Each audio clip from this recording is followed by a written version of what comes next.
This is stupid. I call myself a writer. Authors are published, writers are bitter.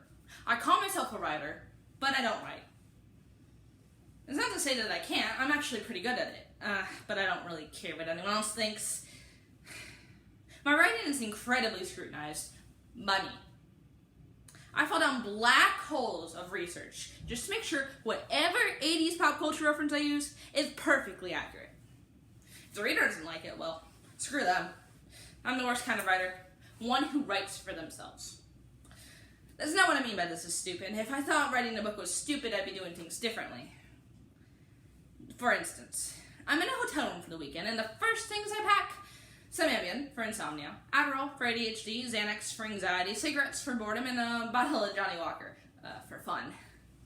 Clothes and personal hygiene essentials were thrown on top of the necessities. Stupid? Possibly. If I thought so, I'd be doing things differently. I call myself a writer, but I don't write.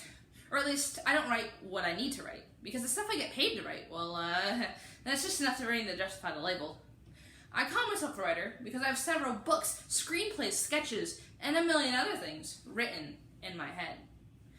But in my head, there's no rejection, no confrontation. What gives me the occasional paycheck, entertainment journalism, there's nothing personal. There's no down, no consequences. It's safe.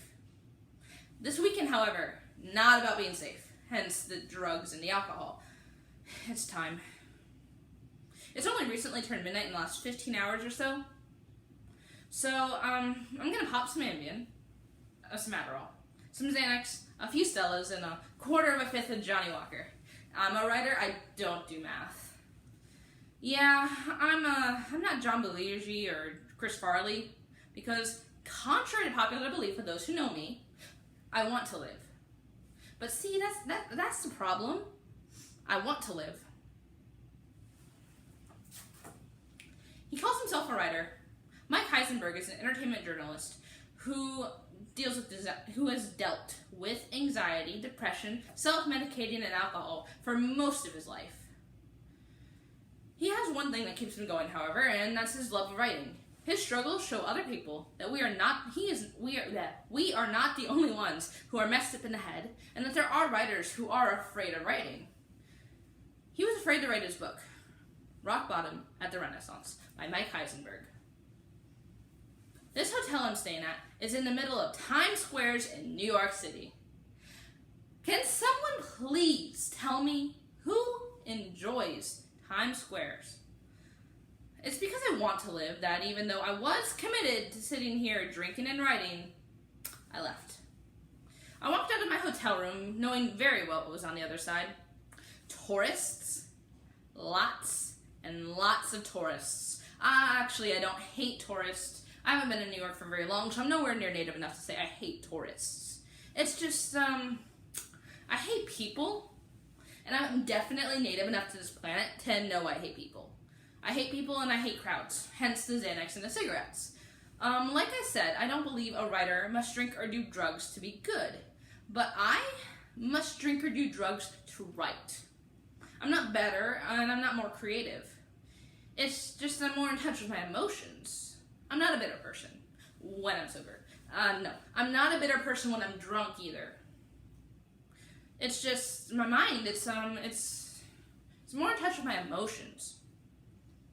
I'm actually a pretty happy-go-lucky person most of the time, but you see, I don't write most of the time. But you know when I do write? On the train after a long day and night of drinking. Or after a long day and night of drinking, period. You know, it's just what works for me. And maybe one day it won't work for me, and I'll go the way of some of my favorite writers. But a bigger part of me just feels that if I just finish something, then maybe I'll be happy. I call myself a writer, but I am deathly afraid of writing. But this is to say I'm definitely afraid of writing anything meaningful. As I said before, I'll review your band, your album, your film, your TV show, whether I like it or you, so that's easy. I've been doing that since I was 18.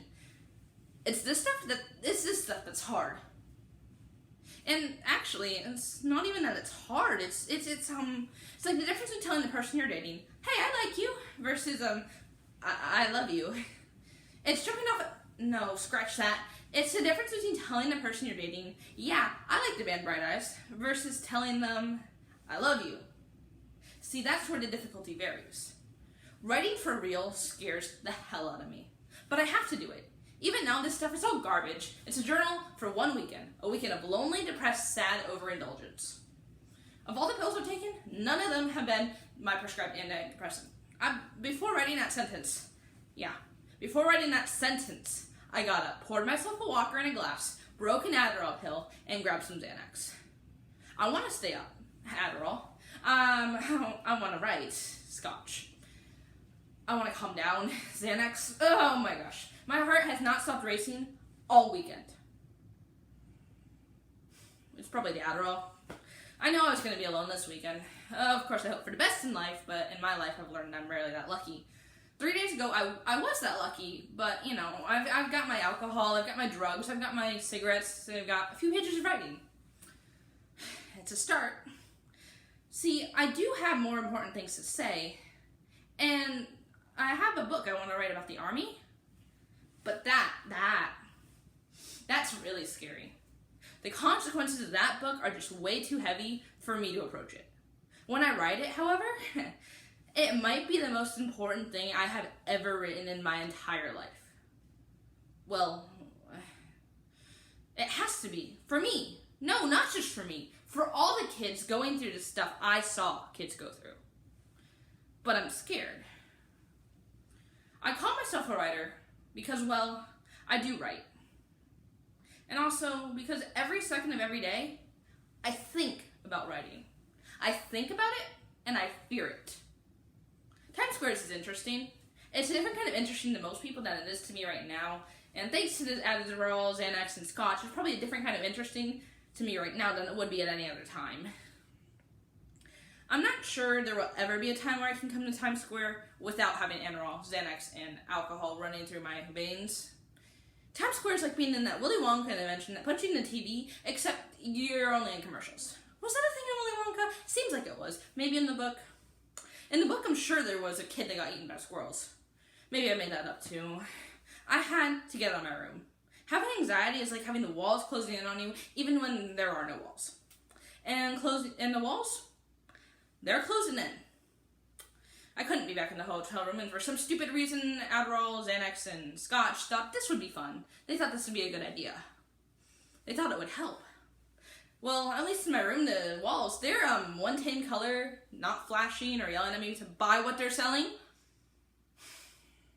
For me, leaving my hotel room in Times Square to go out into Times Square is like being afraid of clowns. Going to a clown convention in a clown car, and I'm saying, wait, maybe if I drop acid, this will all be easier. I was sitting outside that Willy Wonka chocolate factory. And the tourists, they are squirrels that may or may not have eaten the kid in the book, and they are ready to attack. Does everyone understand anxiety a little bit better now? At least that's the only illness I was dealing with right now. Before I left the hotel room, it was depression too. It was loneliness. Is the change worth it? Seems like no matter the circumstances, well, the circumstances don't seem to matter. No matter where I go, I feel like I'm going to or want to die. Does everyone understand depression a little bit better now? I'd love to be a normal, healthy person who sleeps when you're supposed to and can get out of bed without the help of Adderall. But that's what depression is. I just realized why I do this. I feel like I'm dying. I said I want to live, and I do. I mean, the idea of living more, that sounds, and experiencing more good, you know, that sounds appealing. But you have to live with more life experience and more bad. And that definitely does not sound worth it. If I survive, like I survived all the others, if I survive the physical pain I have tonight, right now, what does that mean? Will I be stronger? Is that what that means? If I'm stronger, I can handle more. Yeah, no. I do not want that. I do not want to handle more. Is that why I do this? I've been here for 2 days, and I locked myself in this hotel room with a bottle of Scotch, a bottle of Adderall, a bottle of Xanax, and a bottle of Ambien. Best case scenario, I wake up tomorrow and go back to my job, sit at my cubicle, and do my work. But, who wants to read about that?